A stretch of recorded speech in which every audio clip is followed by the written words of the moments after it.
welcome to IMA Insights, the podcast where we discuss and explore emerging business ideas and trends with our faculty. Digital accessibility has become an essential part of our lives. We use digital platforms to pay our bills, access government services, healthcare, education, and even banking.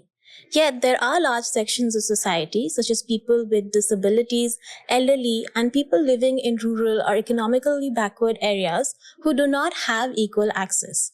And to rectify this, very recently, the Supreme Court of India made a landmark judgment declaring that digital accessibility is a fundamental right under the Constitution. To understand what this means for business as well as the government, we are joined in this podcast today by Professor Prerna Lal, who is the Associate Professor of Information Management at IMI. Welcome to the podcast. Thank you. So, before we begin, of course, there's a landmark judgment by the Supreme Court saying that, digital accessibility is important and everyone has a fundamental right to it. So, what does this mean for people? First of all, we need to understand why this ruling came.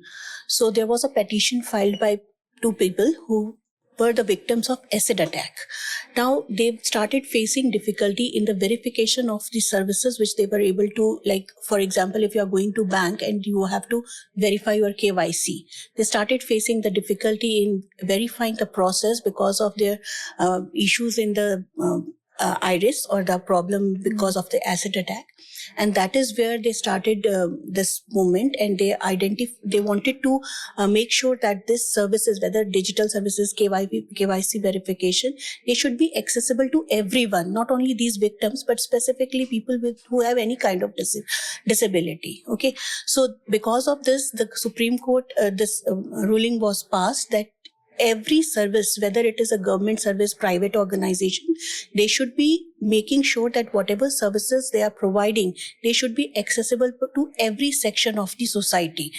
So for that, they need to make sure that the services which are available on the digital platform, they should be usable, they should be easily understandable, and they should be robust so that everyone can use it.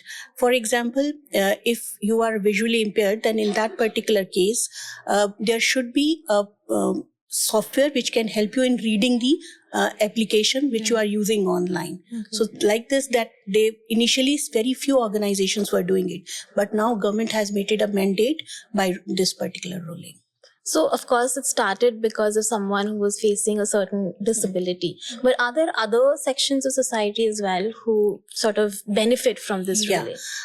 For example, if we say, okay, these are few people, this ruling was only because of the acid attack victim. But there may be scenarios like there are old people who, for example, they need to submit every year their pension, their life certificate, right? Now, if they are very old, their fingerprint may change, their eye, when you are scanning the retina, there may be changes in that. So in even those people, they started facing difficulty in the verification process. So what we need to do is make sure that there are other ways to verify their life certificate. Not only that, there are kids. For example, Aadhaar was introduced, right? After a certain time period, there is a kid who's there will be changes in the physical. So in that particular case, again, you need certain kind of verification process where how you are going to ensure that KYC is updated. So in those cases also, it is not only for the acid victim, but there are other scenarios in which you can implement it. Of course, in the beginning, we are talking about verification and government-related verification. But what other sectors will be impacted by this? Like, for example, healthcare, banking, or any other sectors? When we say this is a now right? In that case, there are people who are from backward background. Like most of the government schemes, like Ayushman Bharat, or any other subsidy which they are getting based on the verification of their Aadhaar card, right? Now, if you are using Aadhaar card and you don't, for Aadhaar card usage, we need to have certain kind of biometric verification. Right. But even again, you are an acid attack victim, or you are having certain disability by birth or after certain accident, there will be changes. So now these were the issues were faced by these type of people, that they were not able to get it verified.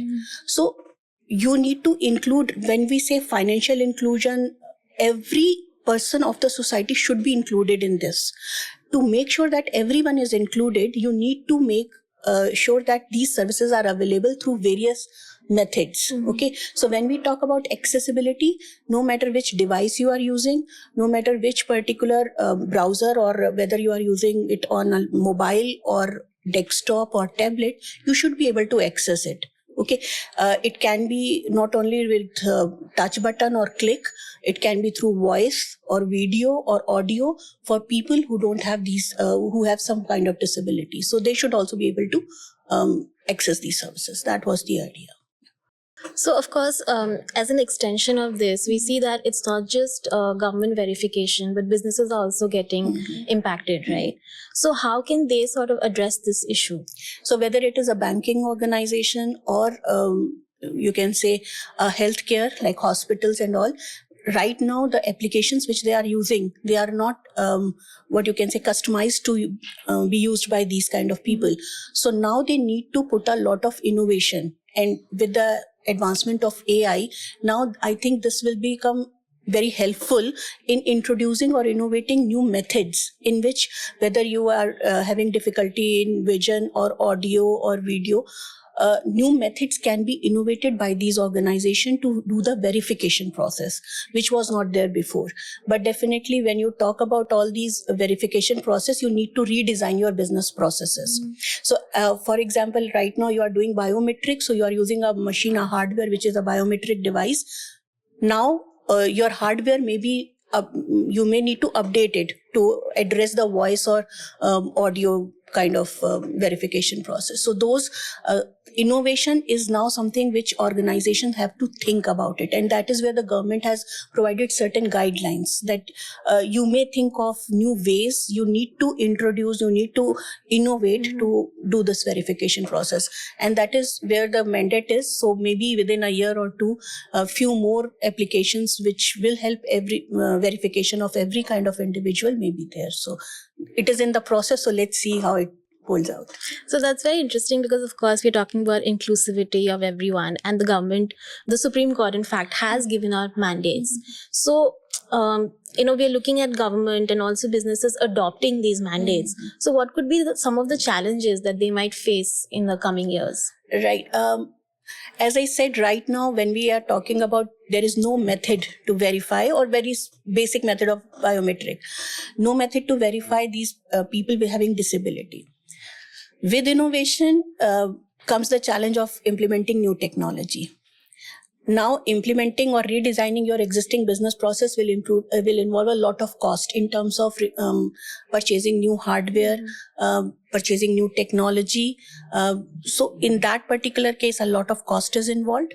Whether are you going to follow the government mandate guidelines or not? If it is enforced, then you have to follow. So you have no other option, but you have to incur that particular cost. So that is something which is going to be a major challenge.